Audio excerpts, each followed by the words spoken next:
Well, I'm very happy to be here. I'm here with philosopher Cadell Last, and I'm here with. How would you describe yourself, Carl? We could speak about you as a researcher, associate professor of media in the School of Arts and Creative Industries at the University of East London. And you're a thinker, and in fact, you coined the term hyperhumanism. I believe you refer to yourself as a prime theorist in relation to that, so that's probably enough for now. Cadell is the founder of Philosophy Portal, with an interdisciplinary background in fields of evolutionary anthropology, psychoanalysis, complexity science, and big history, and a lot more too. Listeners to Voicecraft will be familiar with both of you guys over the last number of years. A bit of a gap between recordings with Carl, but nevertheless, very much looking forward to this. We're meeting in the context of the terms and the relationship between hyperhumanism and transhumanism. So, of course, what's the meaning of humanism in relation to theirs? Super interesting. What is at stake in these terms? What's at stake in the meaning of humanity? What matters to us? All of this. We're also meeting in the context of a Voicecraft expedition into the meaning and relationship between humanity, technology, and nature. Of course, transhumanism and hyperhumanism both being closely associated with humanity's relationship to technology. So there's an awful lot here. What I would like to do is to share each how we're relating to these notions, and then move into dialoguing a bit about what's at stake for us in this context. Without saying any more on my part yet, perhaps I might move it over to yourself, Cadell. Just ask you to reflect a little bit about how you relate to these notions and what they mean for you, perhaps your history with them. That might serve us well as we move into this dialogue. Yeah, and great to be here. I've been collaborating with Carl on this topic for the last year, and interested in the direction he's taking it. I've always been interested in the way Carl seems to combine the hyper technological and at the same time sort of the shamanic and the ancient and the primal. And there's something there in that interconnection, which I've always appreciated in his work, and very interested to see what comes out of this conversation. So I have a long background with this concept. Hopefully I'll be able to complexify the picture of how I understand transhumanism so as to rid it of what I would consider to be, let's say, a negative moral charge against it, because I've always approached it scientifically in my work. In other words, I've never approached it through a moral good or bad lens. I'm just interested in transhumanism as a ideological symptom of potentially an evolutionary force, which is objective. So let me tell you about why that idea resonates for me, and what legitimizes that point of view. So it all goes back to a thought experiment that I had when I was studying evolution. So I studied the evolution of primates and human beings. And I was basically running a thought experiment on deep time, which is that if, given what we know about the theory of evolution, you can reasonably predict that almost any biological life form will more or less look like it does now if you project it, say, 5 or 10 million years into the future. What that means is that a chimpanzee, a lion, or a dolphin, for example, projected out 5, 10 million years, will not actually be still lions, chimpanzees, or dolphins, but they'll look something like a lion, a chimpanzee, or a dolphin.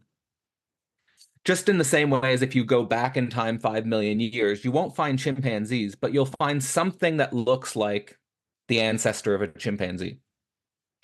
However, if you use that same logic to the nature of the human civilization, because I want to emphasize that when we talk about human beings, really what we have to talk about is the nature of human civilization itself. When you think about human beings on that time scale, things just don't seem to make any sense. What I mean by that is when we talk about large-scale human civilization, ancient Egypt, for example, or ancient Rome, for example, or ancient China, for example. These are massive social entities which only lasted for thousands of years. They don't last for millions of years. In other words, human civilizations don't seem to basically contradict evolutionary time in terms of changing over millions of years. Our civilizations change over thousands of years, historically speaking, and increasingly with the acceleration of technology, and with technology being the unique different factor in the equation when considering biological evolutionary change, technology accelerates things so quickly that when you think about something like the United States or modern nation states, will these things or could these things exist 10,000 years into the future, let alone 10 million years into the future? It seems unlikely. It seems improbable. It seems like something in the nature of what we are contradicts deep time. Due to just the acceleration of the phenomena. So it basically presents us with this idea that what has emerged, and this is sort of what I develop in my thesis, Global Brain Singularity, is we have to think about the cosmic evolutionary force as us participating in something which is beyond what we've normally conceived of as the evolutionary process. So we have chemistry, we have biology, we have culture, and all of these things have opened up different evolutions. So we have physical chemical evolution, then you have biochemical evolution, and then you have biocultural evolution. And each of these forms of evolution, well, one, they have different selection pressures, but these different selection pressures seem to operate on different timescales. Specifically with cultural transmission of information, crucially, does not involve the death of the organism, as it does with biochemical evolution. In order for change to occur in biochemical evolution, it requires the death of the organism. So there's something with culture which in some sense is immortal in a certain dimension because it doesn't require the death of the organism in order to install change. You might have subjective pain in cultural transmission, like learning something new is difficult, right? But you don't have to literally die. It can be a metaphorical death. Now, the idea and the thesis I develop is that we human beings, and this is well established in anthropology, this is not a wild speculation at all, that human beings are understood as agents of biocultural evolution, and that human beings as agents of biocultural evolution might be a bridge. This is the speculative hypothetical dimension. The human beings might be a bridge towards a different type of evolution. And that different type of evolution is an evolution I call technocultural. So we might be in between a space of biocultural and technocultural evolution. And with that theory, I basically make two predictions. So, and so this is not my ideology. It's just, and I don't care about this theory, like personally, like I'm not trying to identify with it. I'm just saying, if this theory is true, this is what I would predict would happen. So the two things that I would predict would happen is we would have a reduction of the reproduction rate of biology. We would have declining reproduction because we would shift energy from biocultural evolution, the actual like cultural maintenance of biological reproduction, which I think traditionally was handled by religion. And we would shift that energy into technocultural evolution, meaning that we would start to more dedicate our time and energy to reproducing, let's say, spirit children through the ethos of technology or something like that. Right? Now, the second prediction would be that we would have an increased biotech replacement rate, meaning when biology fails, we would increasingly replace it with something technological. So, like the example I always give for this is that my granddad had a 15 extra years of life because he basically had a mechanical heart. He had 5 heart attacks. And over the span of those 5 heart attacks, he had a pacemaker.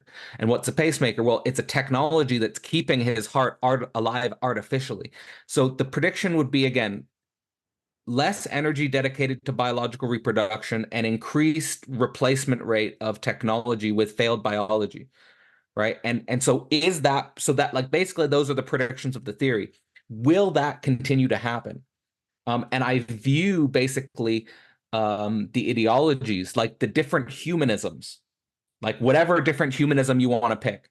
I view all of those different humanisms, long story short, through the lens of this theory.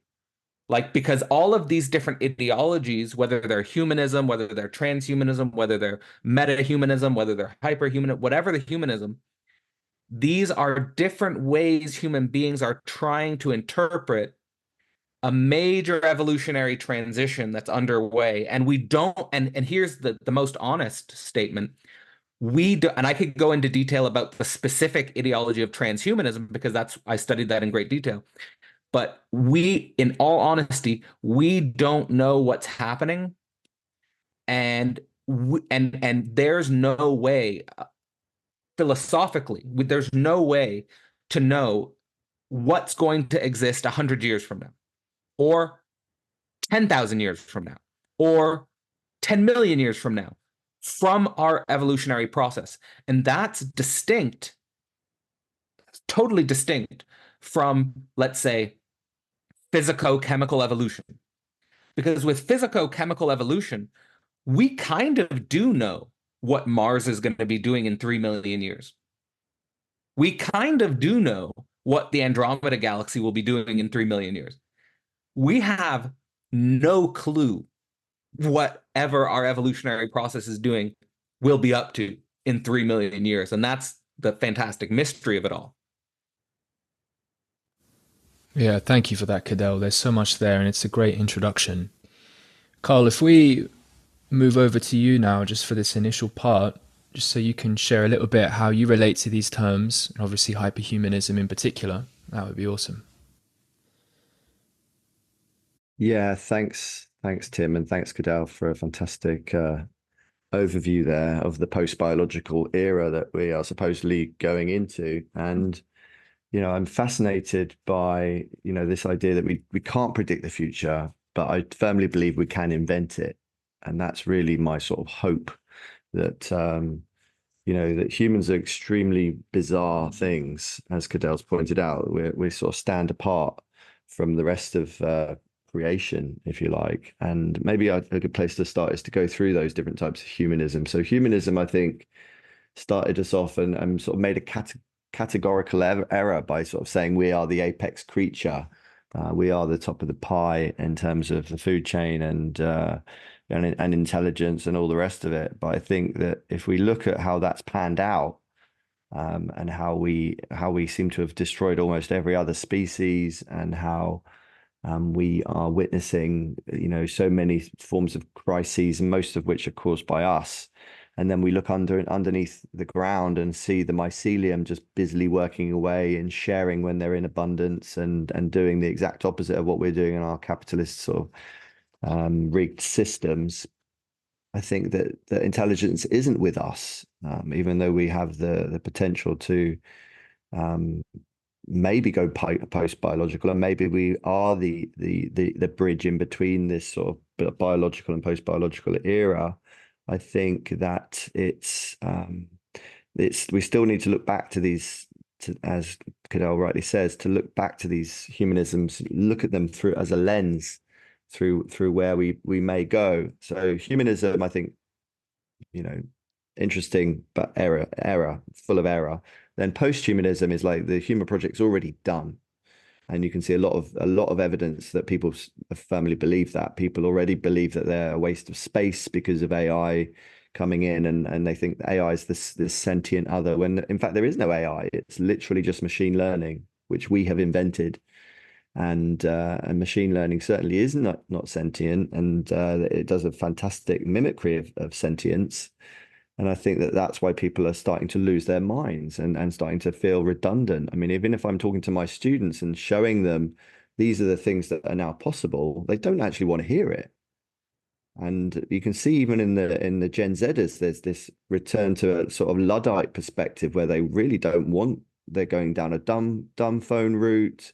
They're returning to old media, to old fashions. Like, even like if you look at CDs versus vinyl's coming back. And I seriously think, I don't know if we're going to have enough electricity for the next 5 years, considering the state of the world, compared with this really sort of absurdity of Neuralink and the idea that everyone's going to want to install their mobile phones directly in their brains. I just don't see that happening. I think there's a huge backlash already underway with technology as it is now in terms of social media. And people, like we talked to Ebert about this idea of, I even saw an advert on the underground and the tube yesterday, which was, get away from it all. Come and stay in the woods. Here you can come, and there's no internet, and you're paying a premium to not have technology. So I think it's that kind of trend that I'm seeing, that the people that are creating these huge corporations, these big tech corporations, don't let their kids anywhere near the creations because they know how they've been designed. So I think it's super interesting that on the one hand, we're not even human without technology. I think transhumanism's firmly already here. I think that, that's kind of like the standard. I think that, as Cadell says, his dad survived X amount of years longer because he became a cyborg, essentially. People with ear who are deaf and they have cochlear implants, they're cyborgs. So it's a standard thing now, I think, that we're all cyborgs because if we've got mobile phones. How many people are surviving without mobile phones? So it's kind of forced upon us. So I think transhumanism, we are cyborgs. We are. I mean, I think there's no doubt that we are human with technology, and hyperhumanism is certainly not a Luddite approach. It's very much embracing technology, but it's using technology in a very hyperhuman way. And I'll get to what hyperhumanism is. But Cadell's already mentioned another one, metahumanism. So metahumanism, if you look at their manifesto, it's a very interesting one. It's very much about embodiment. It's very much about talking to the other kingdoms. So let's try and understand what we are. We seem like we're the odd one out, right? In terms of, as Cadell's already said, we are this extraordinarily strange creature where we can't predict, let alone 3 million years. We can't predict 5 years into the future. And I think that's what makes it such a fantastic lottery win to be human, because we're so bizarre in that sense. We can't computer model ourselves. We just don't know what's going to happen to us as a whole. And I think there probably will be a splitting off into people that just go back to living in the forest with no internet, living like hunter-gatherer lifestyle. But I think maybe, as Graham Hancock says, is that the indigenous will survive what's coming, because we're in very strange times where we can't really, it doesn't matter how rich you are, you can't have that peace of mind that you're going to have a future. It's as simple as that. So metahumanism, interesting. Let's speak to the other species. Let's find out what the humans are from their perspective, because I don't think we know what we are. And I think that's ironically what AI and machine learning will enable, is this, and we're already seeing it. We're already seeing that AI is enabling us to unlock the languages of other species, just as a byproduct of LLMs and language being at the core of how we're accessing this intelligence. Obviously, everything is speaking. Everything is in a form of language. And now we know that birds give their young names. Now we understand that there is signaling between plants. There is communication between the trees. So, everything is alive. And unfortunately, in order to live, you have to kill. Whether it's killing plants or killing animals, we are here in this, dog eats dog, kind of scenario. So I think hyperhumanism is really a call to arms. It's a resistance. It's like, let's create a North Star, which we may never reach. But what I'm really interested in, and Cadell's pointed this out, is that I think the hyperhumans were already in the past. If we think about the Sherpas that are climbing up the hill with all of your luggage, as you're like struggling to get up Mount Everest or whatever it is, it's like we already see examples of these hyperhumans in history. But there are hyperhumans to come. And I think that hyperhumanism is just essentially this idea that we have untapped human potential that's been atrophied because of technology, because of poorly designed technocentric technologies that have zombified us and taken away our humanity. when we can design technology better, and we can even design technology to undo the damage caused by technology. And I think that's the message of hyperhumanism. Let's design technology to be more like a scaffold that gives you a skill, but then actually you develop that skill for yourself. Much like stabilizers on your bike, you may have used stabilizers for a few months, but then you remove the stabilizers. You've got the skill, you develop the skill, you become an expert cyclist without any extra technology required. So it's a doing away with the dependence. It's understanding that you're a big boy now, that you are able to create your own internal technologies. That, of course, technology is essential to what it means to be human, but let's make sure that we design it in a way that's fruitful for the human project, that enables us to access those 50 senses, rather than, if you think about virtual reality is sensory deprivation, because all we're seeing generally is vision and audio. So the rest of your senses are atrophying if you're living in chat VR, which a lot of people are, because they're scared of reality as it stands. Yeah, beautiful. Thanks, Carl. Yeah, thanks, guys. So I was thinking about how to take this forward, and what I'd like to do is drop into a mode of contemplation, see if I can presence a few things, see if I can cohere them a bit, and I'll try and touch on some tensions, some distinctions, try and presence a real context of grappling and relating with lack, and a real process of tuning into value and what matters. And for those listening, part of the reason I'm doing this, and if this is the first time that you are tuning in the Voicecraft context, we are seeking to engage in many things, but one aspect of it is a mode of contemplation together.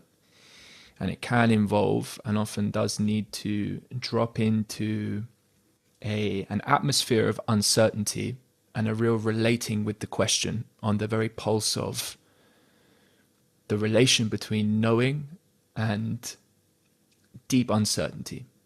And in that way can find a real radical edge of intrigue, of relevance. And so we've now laid out a bit of a foundation in terms of how I have been relating with these notions, and I'm curious what you guys make of this. In a very limited sense, a very basic sense, we can think about transhuman as, just taking the word of it, as a moving beyond the future. We can think about, I think, hyperhumanism as well as transhumanism, and if I could just name, for want of a better word, you mentioned Ludditism, Carl, as sort of this rejection of technology and a kind of potentially a looking back. I was thinking of that in terms of a kind of an archaeohumanism, which in a vulgar form could be a kind of Ludditism as just a rejection, right? But on the other hand, perhaps to speak to it maybe more charitably, this deep-seated desire to recover something that has been lost, that might have been known in the past, that our humanity might be back there somewhere. Now, I do want to articulate in this position, to distinguish it, in this case from hyperhumanism, that there's still a certain rejection of the discovery of the future in that kind of archaeohumanism perspective. And so we can look at it towards one way of a pole, and hyperhumanism perhaps toward another way. But of course, there are so many humanisms.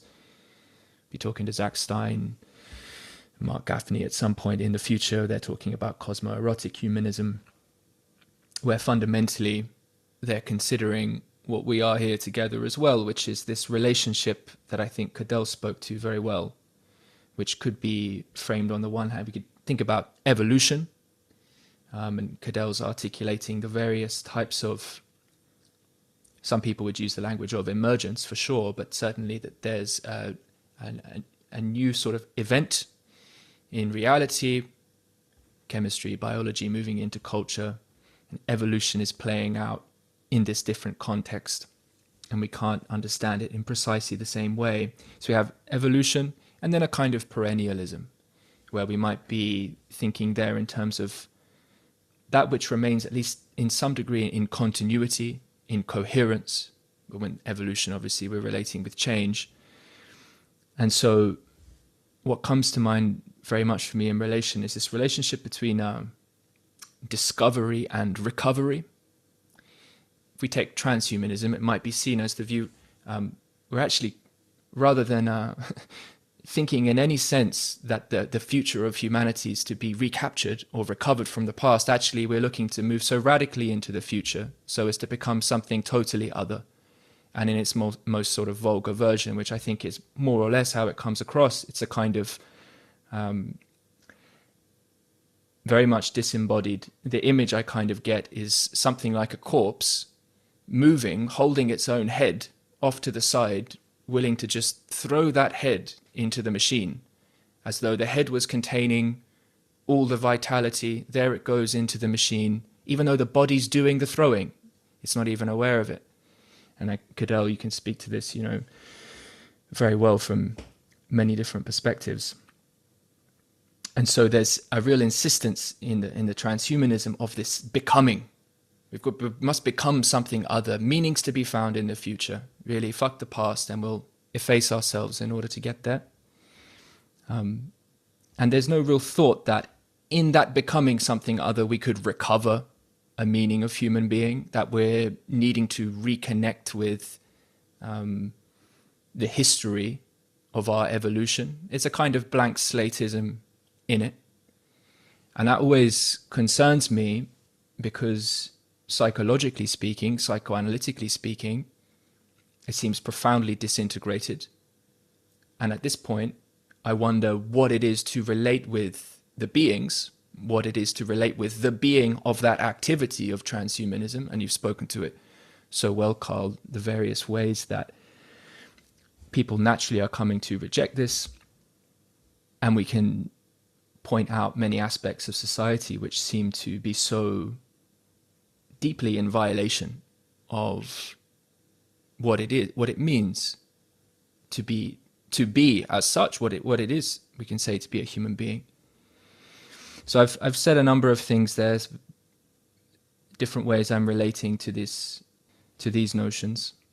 I think above all for me, what's at stake is how we actually come to relate with the question of humanity, what it is to actually meet each other, drop into the process of being with the question itself, and in being with the question, in really participating in exchange, that we can participate both in discovery as well as recovery.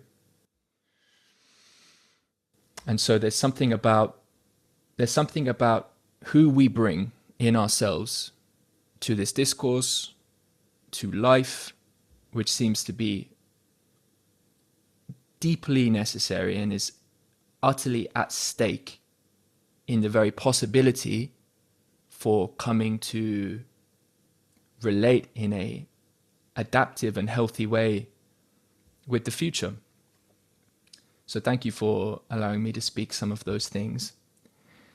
What I'd like to do just from this point, rather than structure things anymore, often in Voicecraft sessions, we just open it to the silence. And so we can just be with the silence now, and whoever would like to speak into it, please go ahead. And I'm curious really to be with the pulse of, in many respects, the tension of how we relate with the predicament of this moment, of this context. And it always seems to me somehow that there's a kind of deep philosophical clarification that can come through that endeavor. And that would seem to be a really worthwhile thing to engage in the context of what we're doing here. So I'll just leave that open to the silence, and thank you both.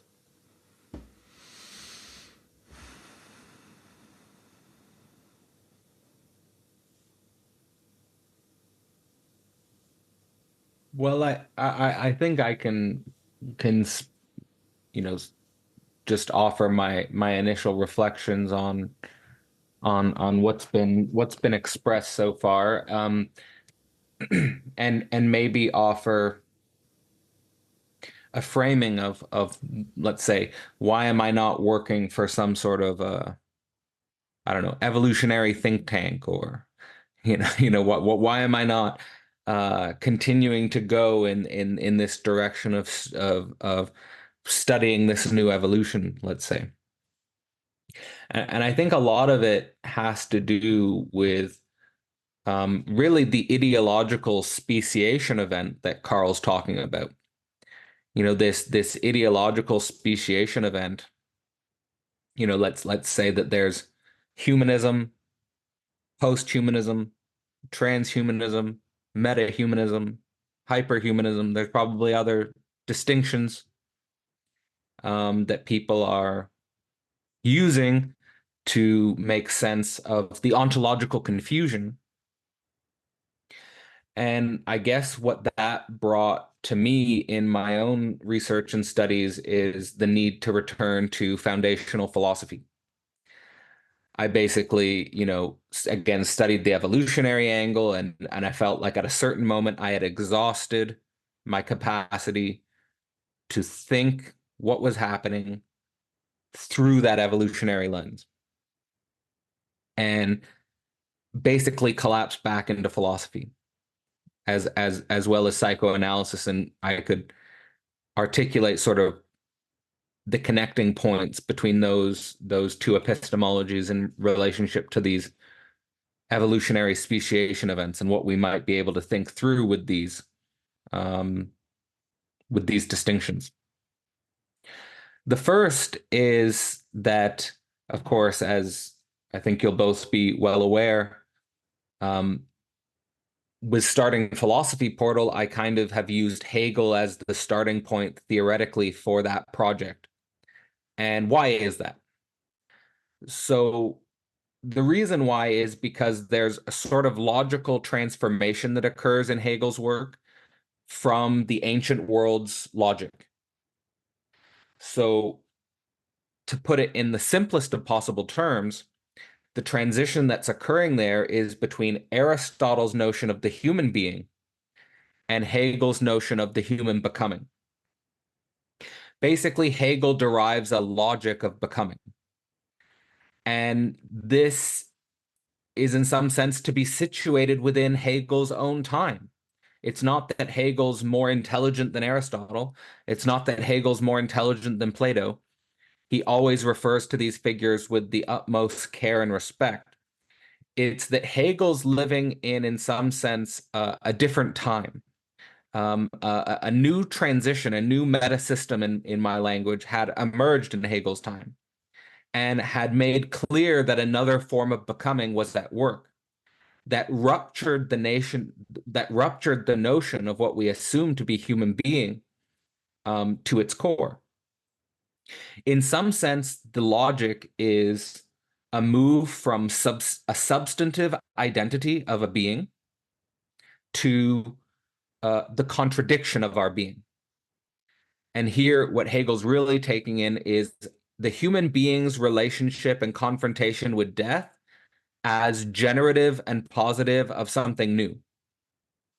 So you could already see with this move of human becoming, basically, to put it in the logical formalisms, it's basically the human becoming contains being and nothing. The human becoming contains both being and nothing. You could say the human becoming contains both life and death. And thinking about that as where creativity and our becoming others is actually being derived, which, as a side note, is one of the reasons why I like Carl's notion of hyperhumanism, because it seems to me like he's not making, I think, the categorical error of, I think, some of the transhumanists who I think are working implicitly with Aristotle's logic, in the sense of that they're not really including death in the motor of change, but rather thinking that they can efface death entirely. And I think that's literally a philosophical error there. So like we can also make sort of distinctions in terms of what ideological speciation events might be taking a wrong turn, right? Like they might be going down an actually ontologically wrong evolutionary rabbit hole because they're working with a flawed logic, or they're working with the wrong presuppositions. Now, just to give some concrete examples of this transition from human being to human becoming, as well as its philosophical consequences, is that increasingly and this is being forced onto us by artificial intelligence, when you ask what is a human being, the main things people will say is maybe language is what makes us a human being. Creativity is what makes us a human being. Thinking is what makes us human being. Culture is what makes us human being. Whatever people will come up with distinctions that make us human being. Artificial intelligence is increasingly challenging all of these presuppositions. And even the most famous sort of distinction that Kurzweil makes of passing the Turing test is basically a distinction of, by 2030s, we're not going to be able to tell if I'm an AI or like you're like, if we're in the 2030s, you might not be able to tell if I'm a real human being or if I'm an AI. Like we won't be able to tell the difference, because we'll have large language models that will be able to, for example, read all of my work and reproduce a narrative that's fit for a podcast. Right? Like an AI, a large language model, will just be able to scan all of the podcasts that Cadell's ever been on, scan all of the books that Cadell's written, and it will be able to appear, and you'll be able to plug it into a podcast, and it'll be able to reproduce something that basically sounds like Cadell. And even like, to give like a comical example of how actual this is right now, we are currently right now in the first ever rap beef where artificial intelligence is disrupting the rap beef, because Drake, Kendrick Lamar, J. Cole, they're all releasing diss tracks at each other.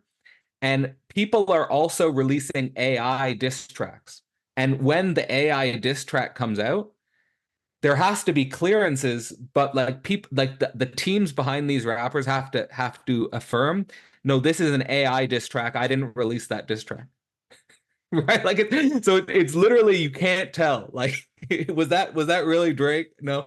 So this is like literally an actual, and Kurzweil, I think we should, like, Kurzweil says a lot of things that I think are technologically precise. So like, for example, he says when it comes to the Turing test, that the Turing test won't just be passed in one day, like, oh, now we've passed the Turing test. He says it will happen over a period of a few years, where at first there'll be some sort of technology models where you can't really tell, or you can tell quite easily. And then over a period of years, after a period of years has passed, all of a sudden we'll be in a situation where we can't tell the difference anymore. And I think that is how it will happen. But the point here with the nature of going from human being to human becoming is that with a human becoming, the human being is not linked to any definite proposition. In other words, what a human being is not linked to whether it's language, creativity, culture, thinking. What the human being is not linked to a definite proposition that makes us human. The human becoming, and this is where I would transition into sort of Nietzsche's philosophy, the human becoming rather, is nothing but an overcoming of itself. That's what Nietzsche is saying, that the human being is something that's constantly overcoming itself, and that's the only way we can tell what a human being is. It's this process of overcoming itself. And probably to link it then back to Hegel, is that this process of overcoming itself is our space of freedom. And the question here for philosophy, I think, and then I'll stop. Like the question for philosophy is the historicity of our freedom. In every different historical mode of the human being, we have a space of freedom. We don't have absolute freedom in the sense we can just do whatever we like. That's what the transhumanists are fantasizing about. The transhumanists are fantasizing about a pure possibility space in which anything could happen and I could do anything and I'm omnipotent. Basically, they have a God fantasy. The real philosophical question is, what is the space of our freedom today? That's the zero level question for me. What is the space of our freedom today? And this is where I will link to my affinity for Carl's project and hyperhumanism. Because I think that in the large evolutionary shift of these transitions that I'm talking about, is that we're basically trying to replace nature with technology. And in that process, reduce friction, difficulty, failure, and struggle to its minimum. So that we have no friction, so that we have no difficulty, so that we have no failure, so that we have no struggle. And here, nature in our history obviously introduced so much friction and difficulty and failure and struggle that we didn't need to worry about the problem of we didn't need to worry about the problem of introducing more friction or introducing more difficulty. It was already introduced by nature just fine. So now with the new technological background, this is where the Hyperhuman project comes. And this is where I think Carl's saying, like giving reference to, like, for example, the Sherpas of the past as beings who have been through a lot of difficulty and have come out with a higher potential than someone who's just in a frictionless environment. The real point of hyperhumanism for me is that we need to actively introduce friction.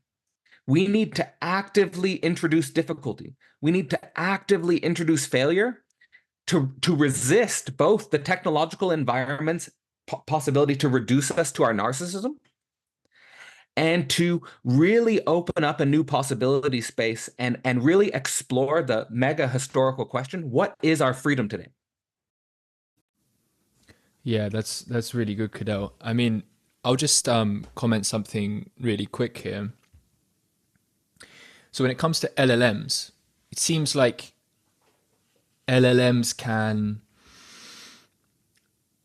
will very soon get to the point, as you're saying, where they can recapitulate whatever philosophical theory you like.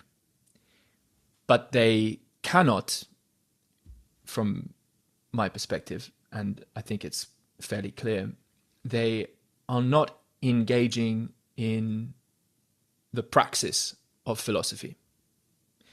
When you speak to overcoming in that Nietzschean sense, we're very much speaking about something profoundly relational in that sense of talk about life-death process, what it is to meet death, what it is to participate in transformation, what it is to show up to life in the real, to really metabolize, to participate in that mode of praxis. Yeah.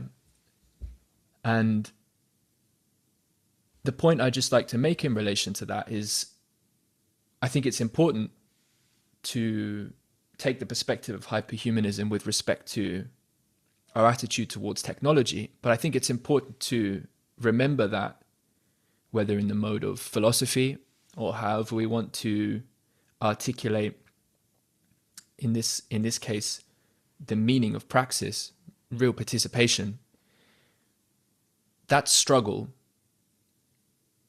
we remain in already, from my perspective, in a deep continuity with that process. There's something of the grit and the rawness of life and death, which we've known only too well. And I think your points, Cadell, in relation around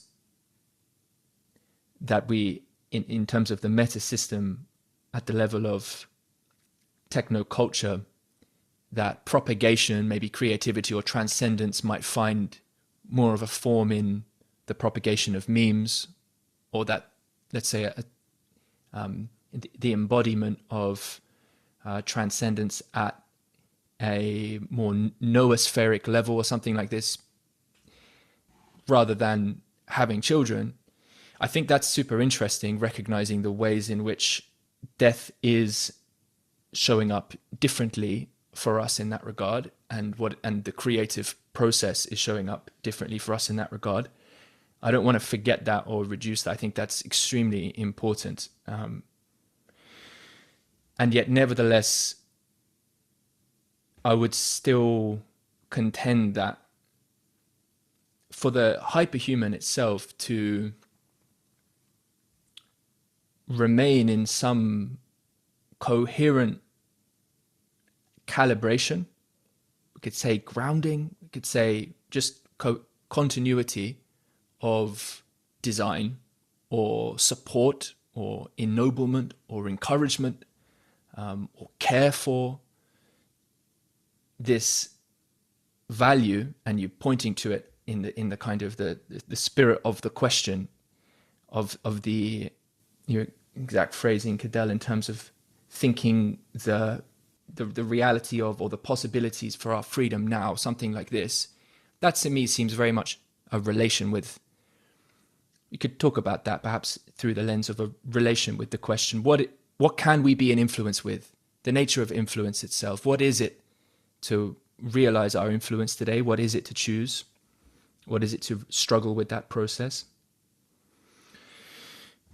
It still seems to me that like that view of deep time, that reconnection with the deep time, as a like a phenomenological opening, much better way to say this, that at least has to be involved in this process of discovery and creating the future.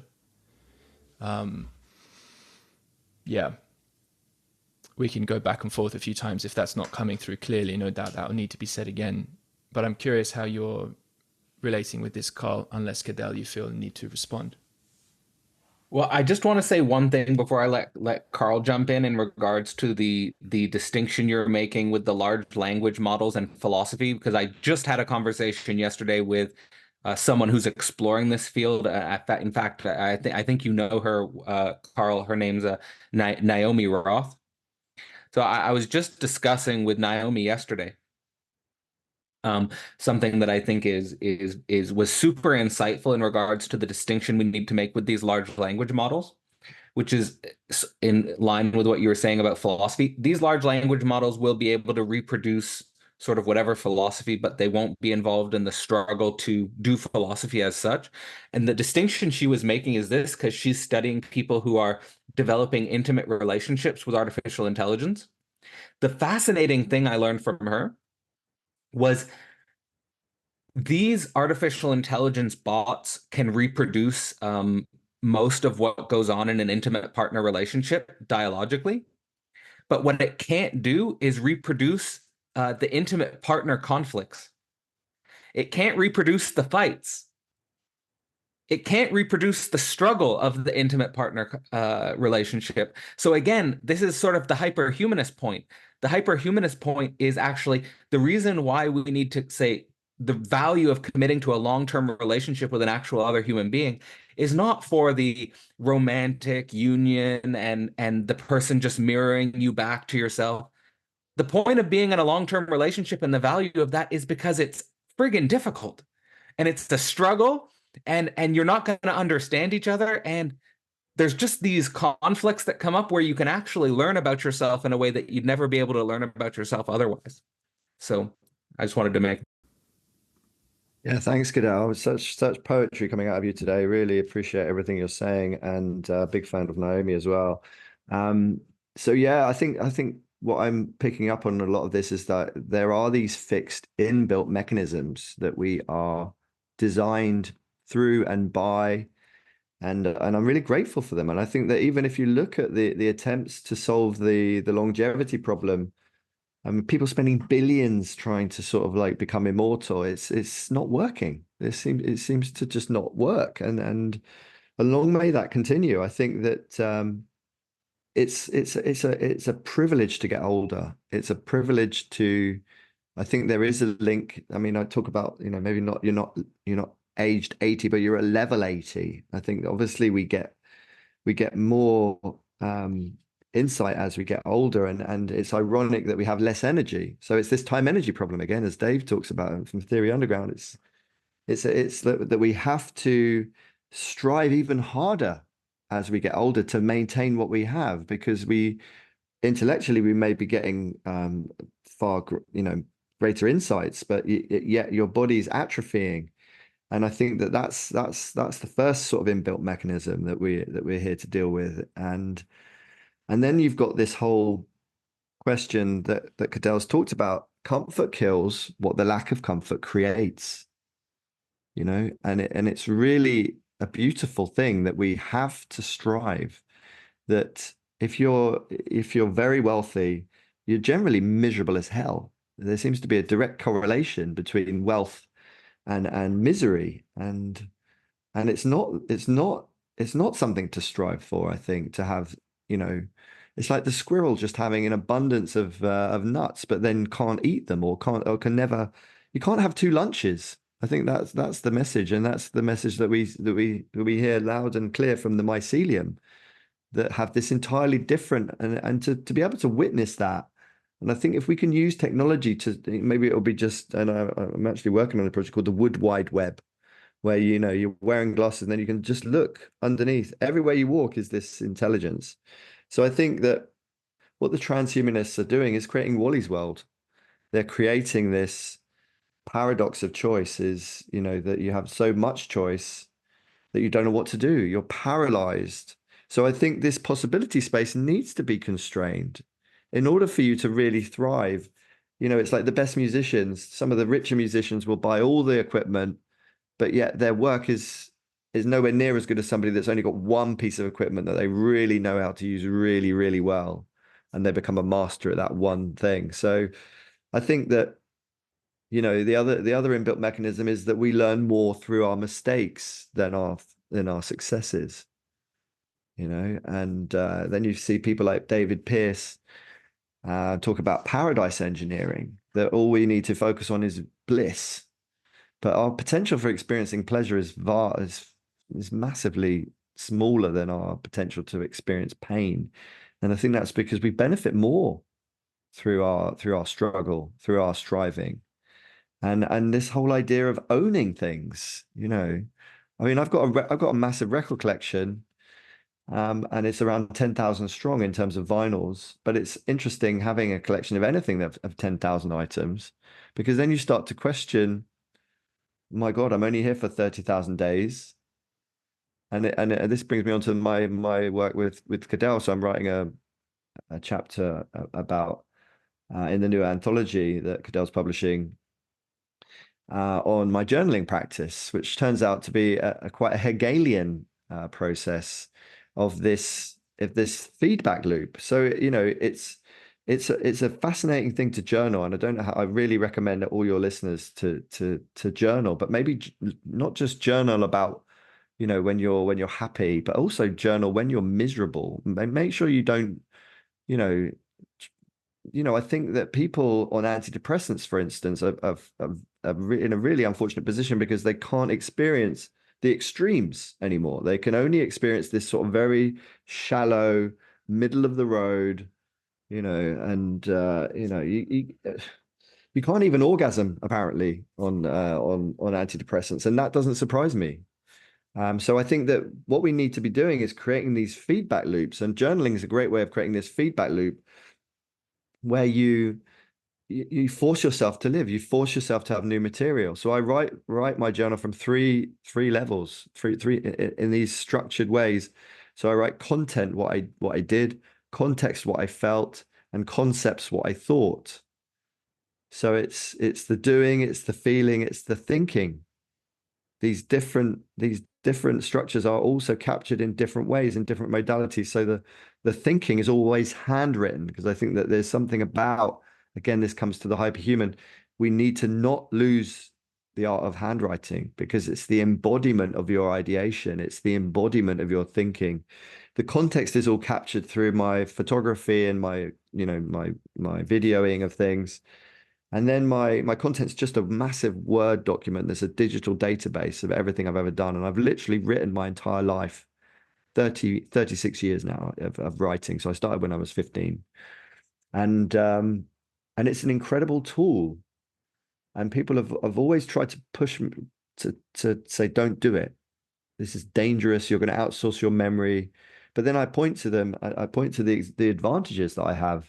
I have this superpower of being able to jump out of point of view and go into field of view. And we talked about relationships and how important it is to be in relation, and whether that's in relation with community or relation with a partner, it's the ultimate project. The thing that you're going to remember on your deathbed is not your work, it's your relationships.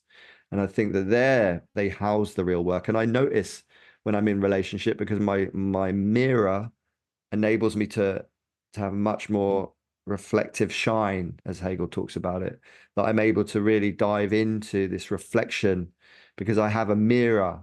And I think when you're in community, you have these mirrors where you can't just go off and disassociate, and that's going to work. People won't let you. They're there to sort of hold you and to make sure that you're like fulfilling your potential, doing the best you can. And I think that that's the thing. I am both of you, both of us, and so are you. It's that non-dual approach. And I think that the journaling practice, when I'm in a relationship, say I've been in a relationship for a year, I can read that entire relationship in an afternoon.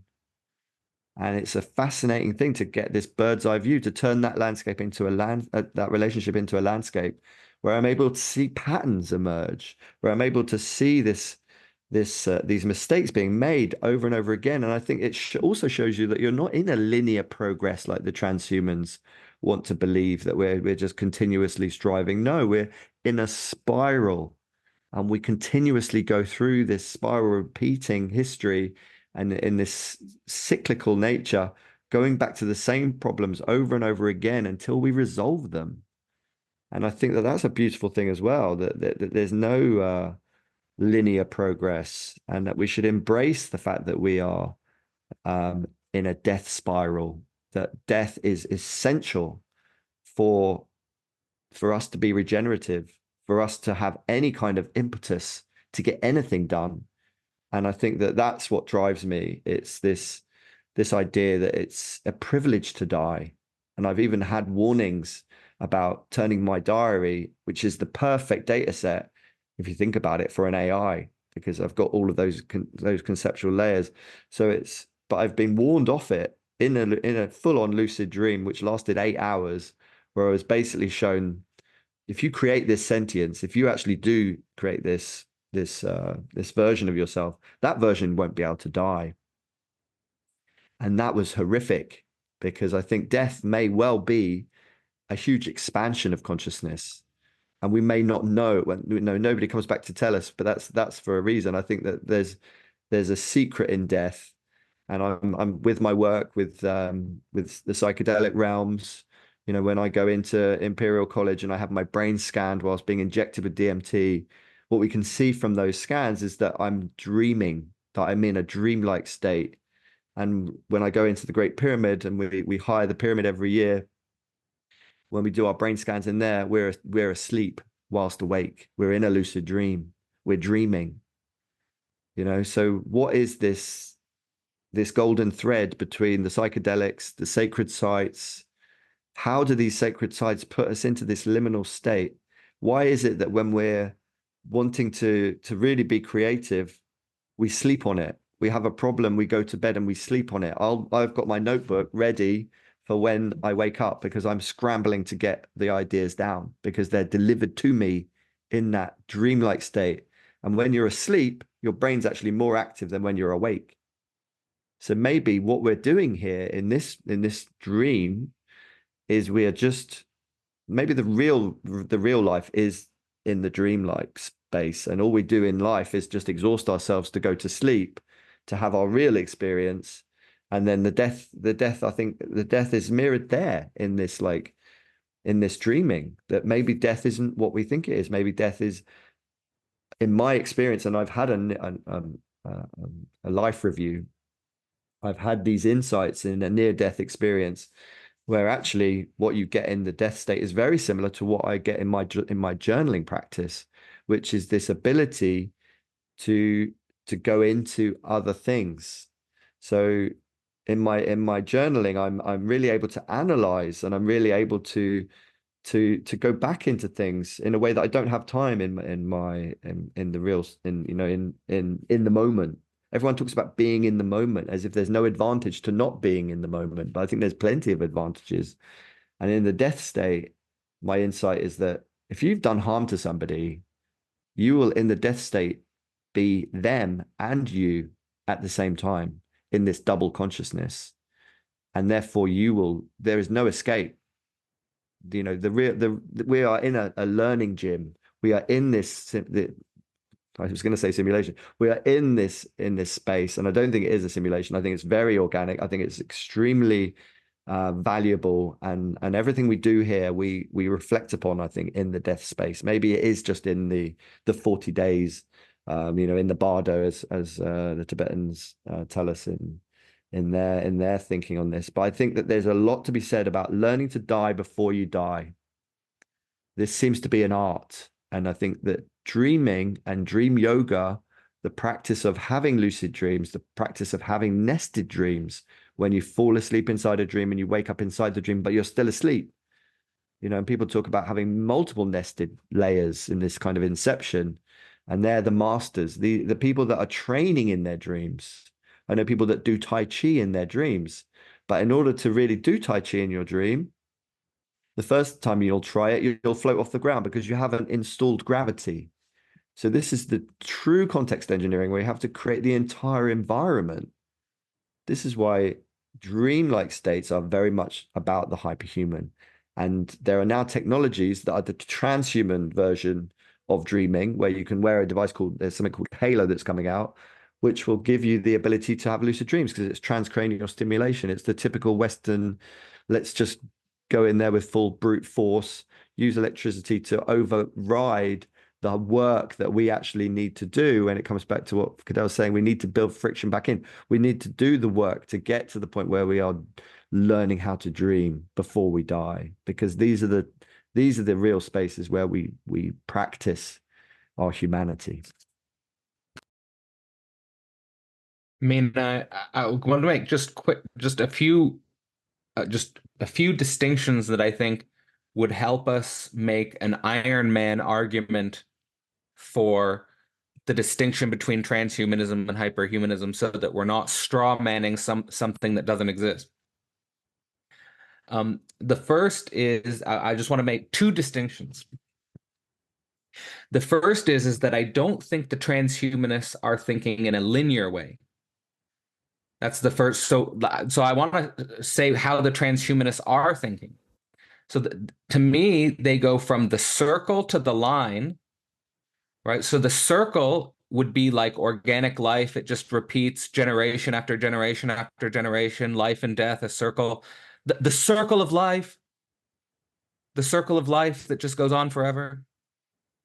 Then you have a line with a beginning and an end, and that would be our recognition that we die.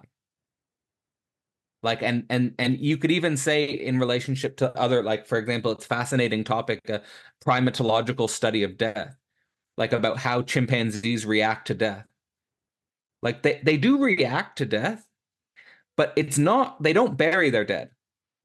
They don't have a reflective process of relating to death in a social community in the way that obviously humans do. Now, we can go down that rabbit hole, but I just want to make that distinction.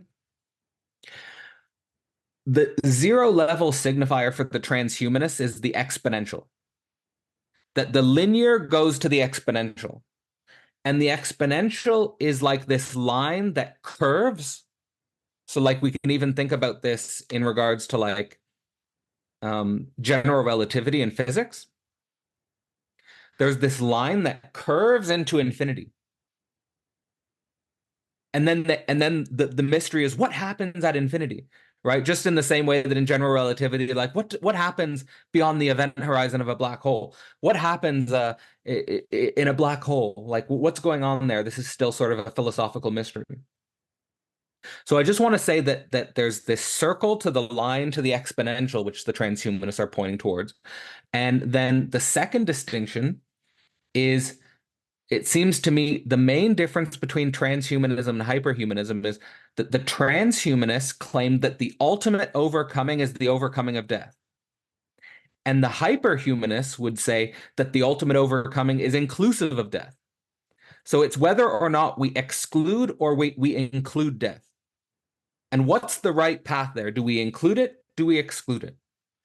And then one point, maybe interesting, but it's kind of a theological point that I've been playing with, which is related to what Carl's talking about of learning to die before you die. And what is involved with learning to die before you die?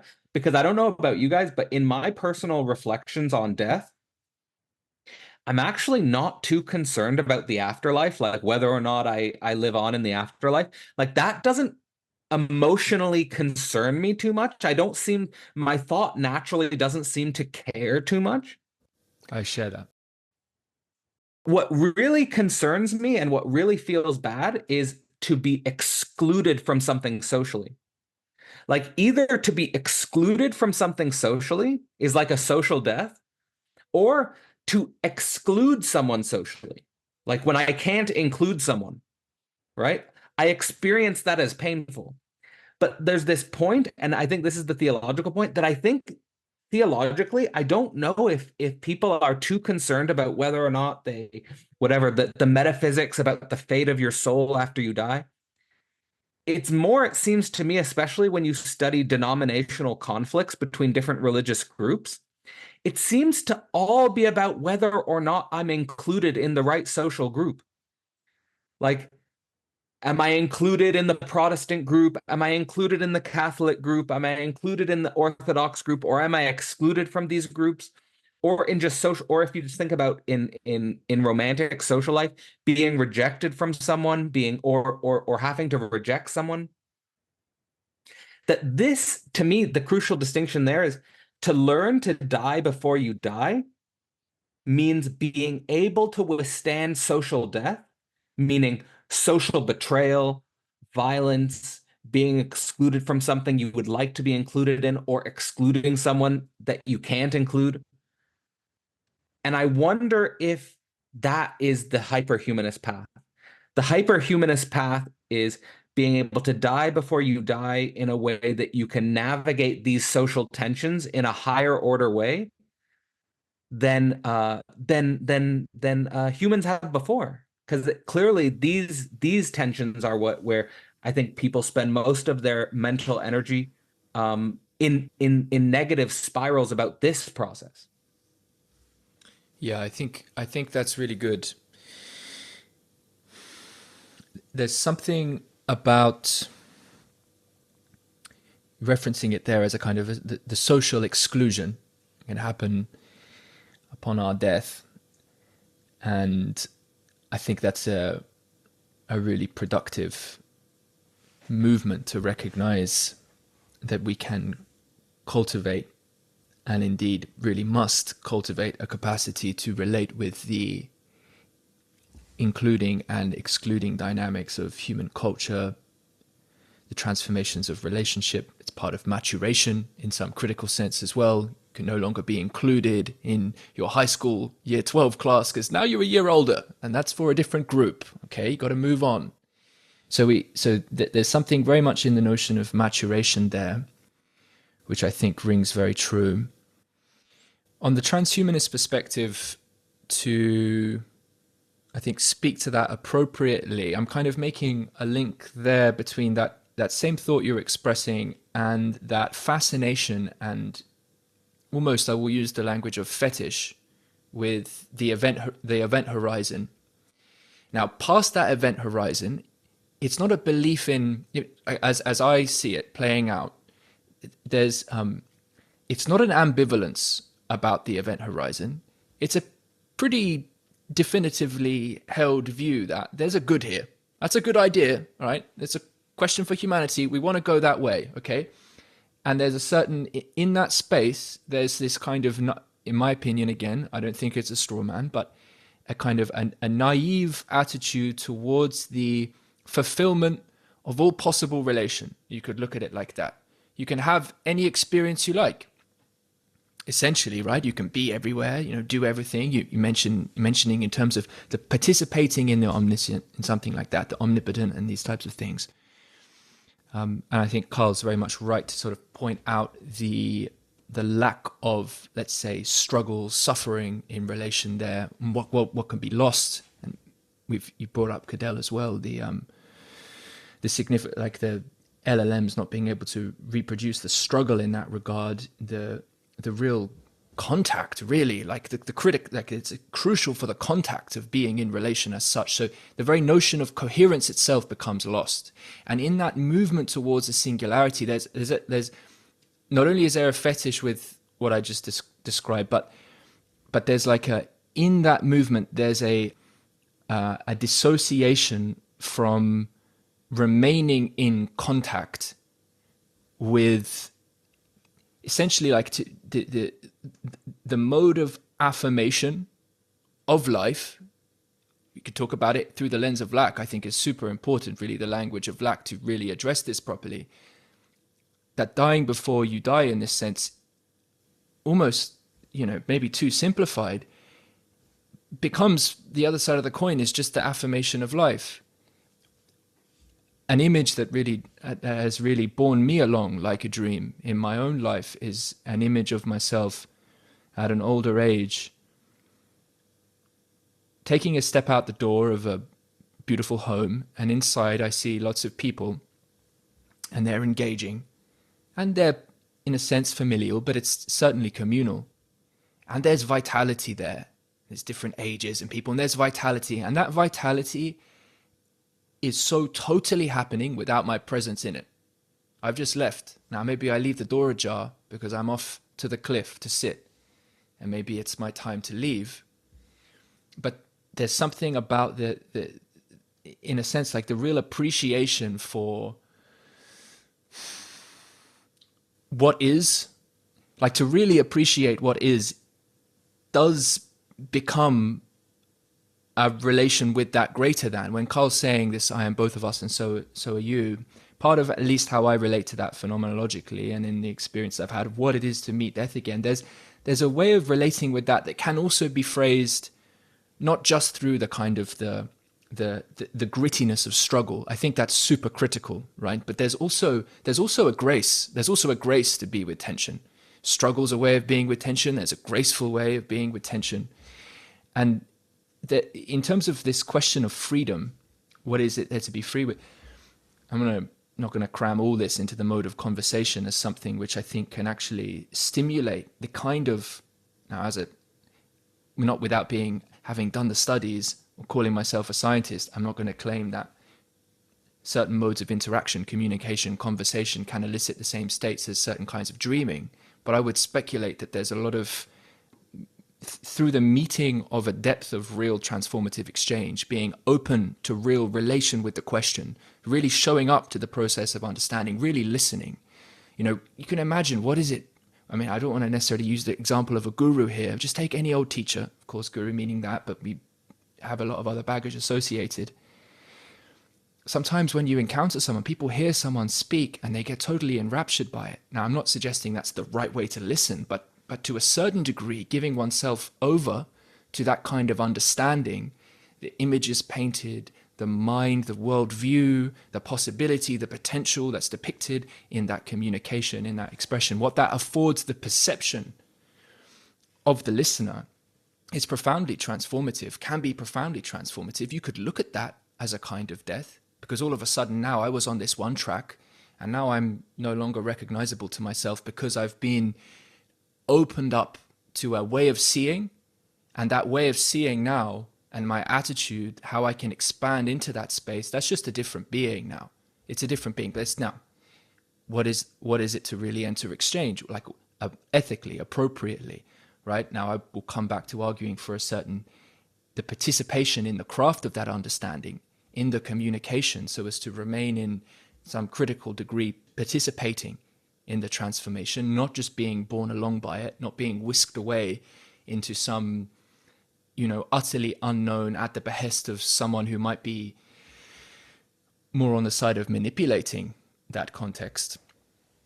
And in a way, you can kind of see the whole promise of singularity and this becoming something so totally other as sort of that. Yeah, just give us all your money and, maybe we'll build some machines you can upload / kill yourself into and have a great time. It sounds so ridiculous, right? It's so ridiculous. But that's kind of analogical to the, guru running off with your wife, so to speak, or something like this, just giving oneself over to the kind of construction, the intellectual construction that actually is not being offered or proffered as something to really wrestle with, to actually relate with and touch in that way.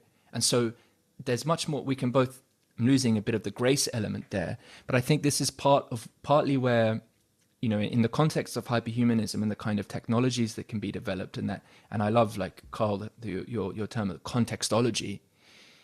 The promise of contextology for me is one which takes critical care for the support for the integrity of communication. And there's nothing more radical than communication, nothing more radical than real meeting for exchange. So I said a lot of things there, but that was some things really came together in what you both expressed. I mean, just to come back. Yeah. Well, let me say one thing. Yeah. And as we move in, we've got about 15 minutes or so, and so why don't we open up then just with some intention towards closing expressions, given that you do have a hard stop, Carl. And well, let me just come back on this particular topic. I think Cadell's raised an interesting point here about social exclusion.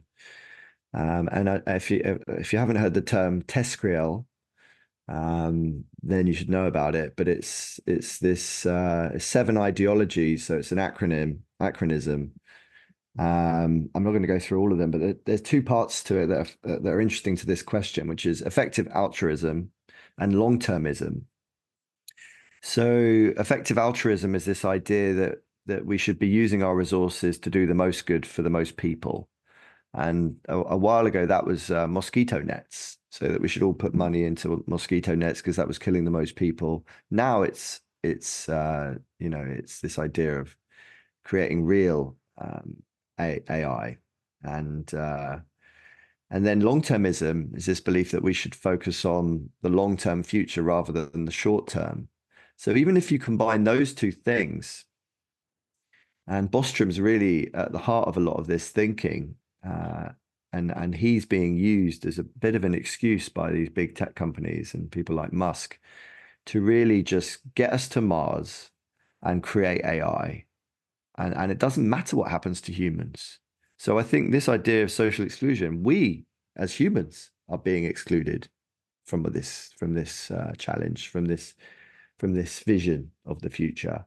And I think that's the danger, right? We are giving up our humanity, we're giving up our poetry, we're giving up our artistic abilities, and letting the machine do that. And frankly, why? Why would we want to have a future where there is no legacy for the human project, that all of the internet becomes generative AI, that all of the music that's created is not made by us, that all of the poetry that is created is not made by us, or rather it is made by us, but secondhand. So we going back to Jimi Hendrix, are you experienced? Will we no longer have firsthand experience? Will we just live in secondhand experience, which is not living at all? I think this is the point, that Terence McKenna talked about, this idea of make your own culture. Don't live inside the existing culture. Make your own culture, live inside it. And I think that's the exclusion. We're being excluded from creating our own legacies, our own cultures. And, we're already seeing some limits here. And this is an interesting one, that there's already a form of cannibalism occurring, because if AI starts to eat itself, and it is, because there's a certain amount of the internet now which is generative AI. You're seeing thousands of YouTube channels being created that are very little to do with humans. They're just literally content made mainly to make some revenue. But the danger of that is that, or rather, it's not a danger. It's a win for humans.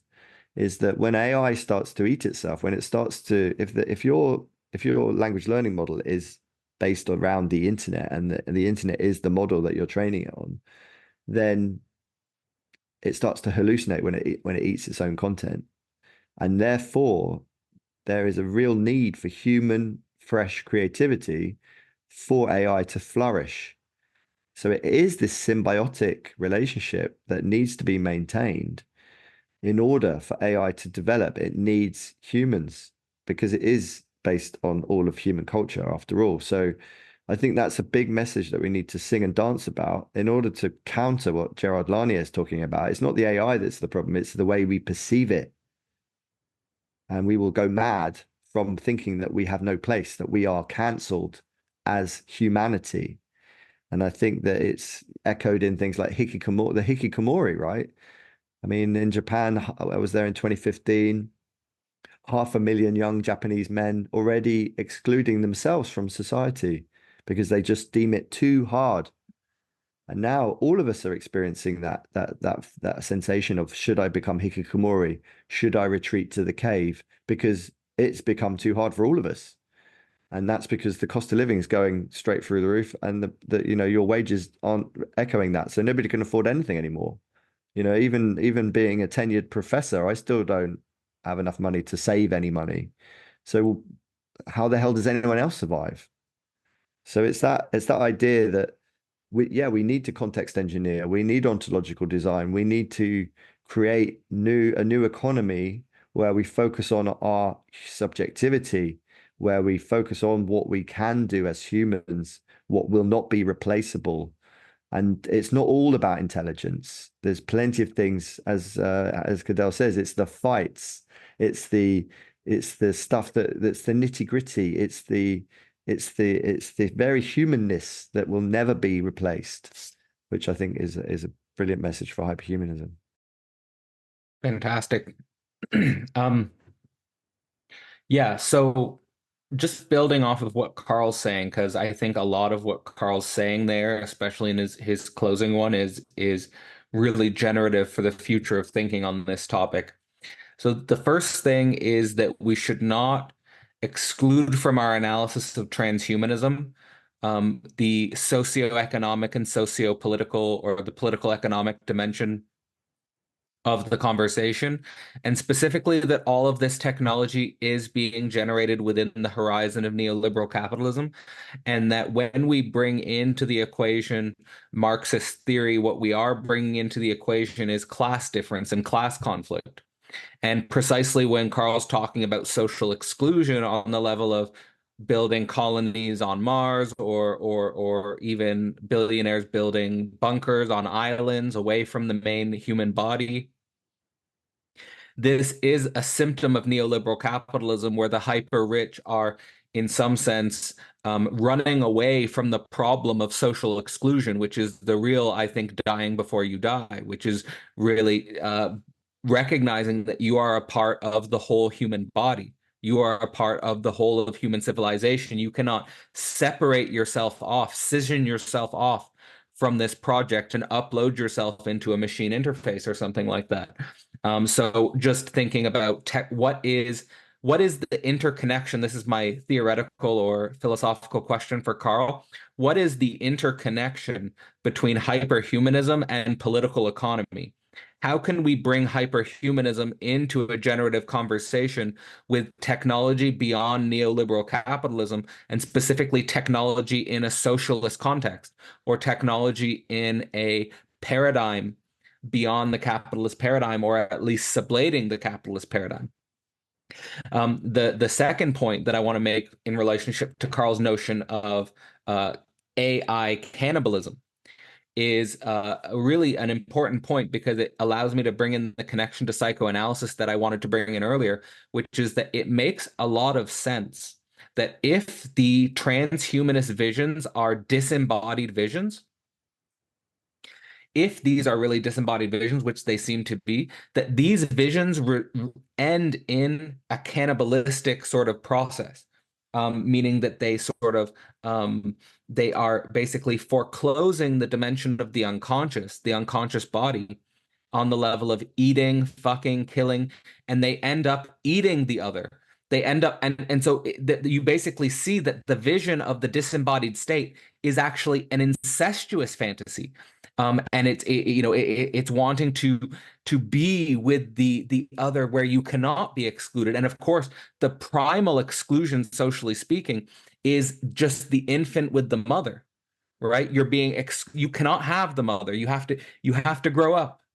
Right. So this is really important. And then the final point I'll make is that what's coming up in, I think, a lot of artificial intelligence philosophy today, and the person who I have interacted with personally on this topic is Isabel Millar, in her book, the psychoanalysis of artificial intelligence, is we have to think about the drive body and artificial intelligence. In other words, we have to continue to think through the future of technology, but inclusive of the body, inclusive of specifically the drive body. And the question that Isabel Millar raises here is not, does it think, but rather, does it enjoy? In other words, these machines might be able to simulate thinking, but if it excludes the body, it's excluding enjoyment. It's excluding this dimension. So this is one of the things that I think is an important philosophical point. And that finally, just to conclude,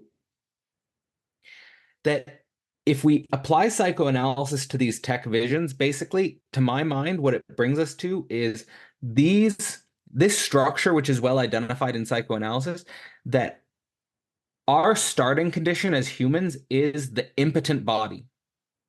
We are born impotent.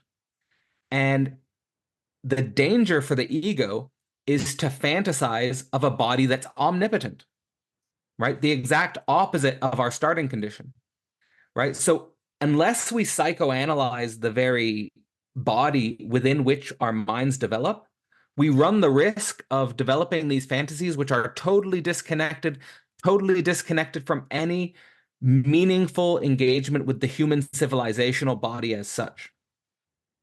And then I guess the final point is the difference between just affirming life, and I agree with you, Tim, we have to affirm life, but the difference between just affirming life and including within that affirmation of life dying before you die is that if you just affirm life, I think what you risk is not knowing what to do with the pain of your own impotence, right? Because if you just like, and so like, for example, when you're a teenager, you just affirm life.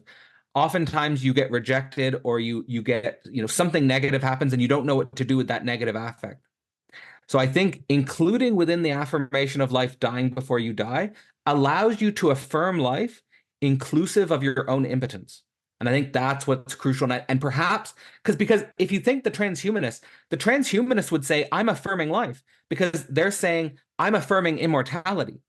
I'm the real one who's affirming life because I'm affirming immortality. So you can't get more affirmation of life than that.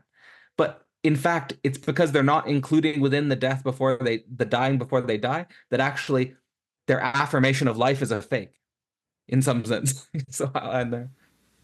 Yeah, point well made, and I agree with you. I think a way that I would frame this is, the way I try to it's interesting. I try to say, I try to speak. It's not try to speak. To the degree that I'm in integrity, I'm crafting voice. I'm speaking from a mode that, in expressing an affirmation of life, it's coming through that process. And so you can kind of differentiate between a kind of a pre-tragic and then a post-tragic way to affirm life, and basically what you've done in terms of that dying before you die element in relation with impotence, and in that sense, having met disaster, having met inadequacy, having engaged with lack, all these types of things. This is canonical of what we could speak about as an element of the transition between the pre-tragic, tragic, and post-tragic, is precisely that metabolization of suffering, inadequacy, impotence, all of these types of things. So I'm here and with you, and it's important to clarify, but then it matters who you're speaking to in terms of what becomes relevant to express.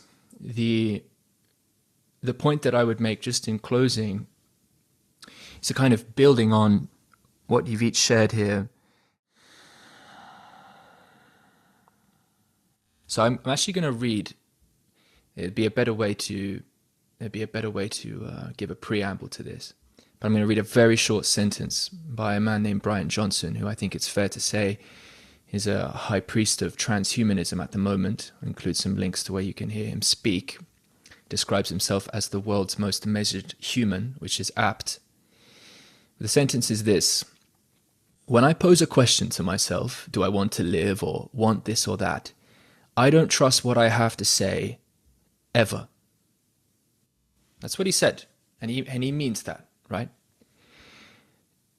And I think there is something very transhuman about that.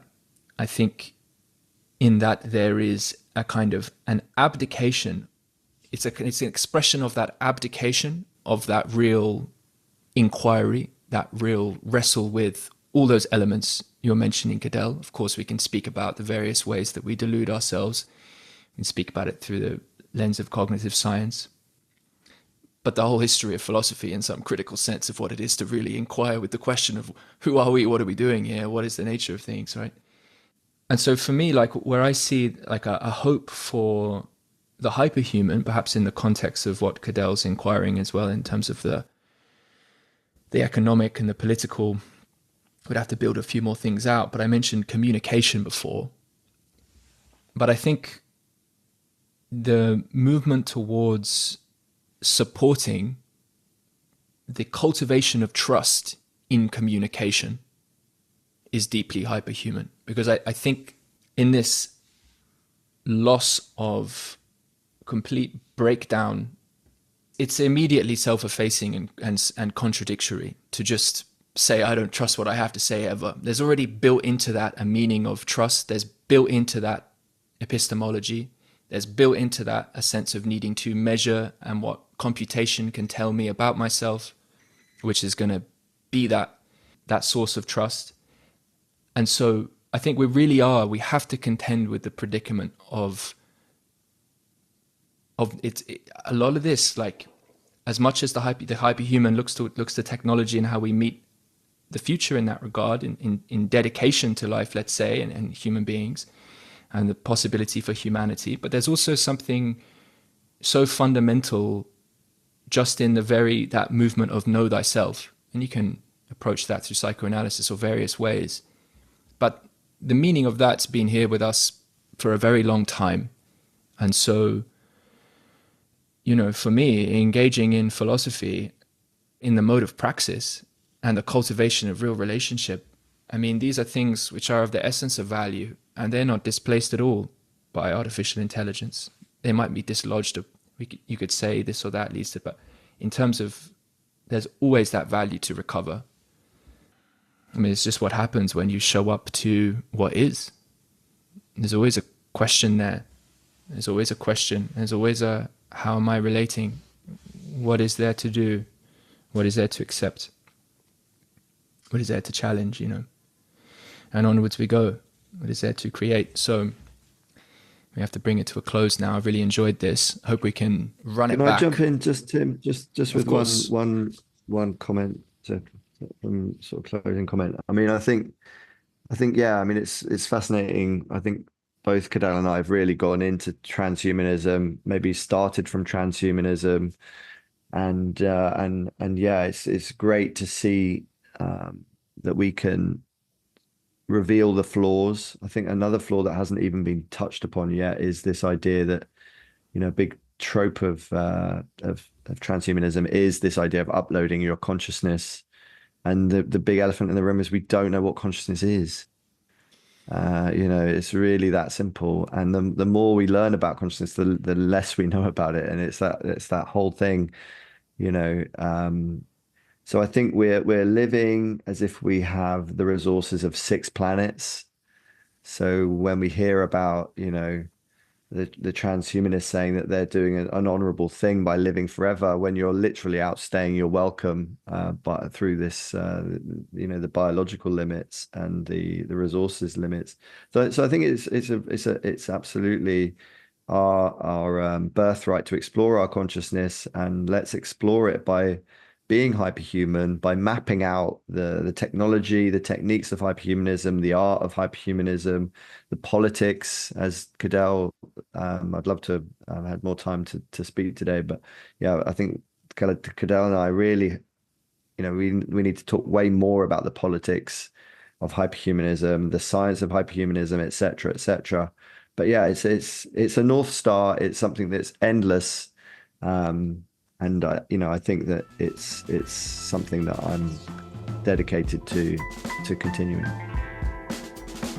Yeah, beautiful. Well, let's run it back and bring it to an end here. Thank you both.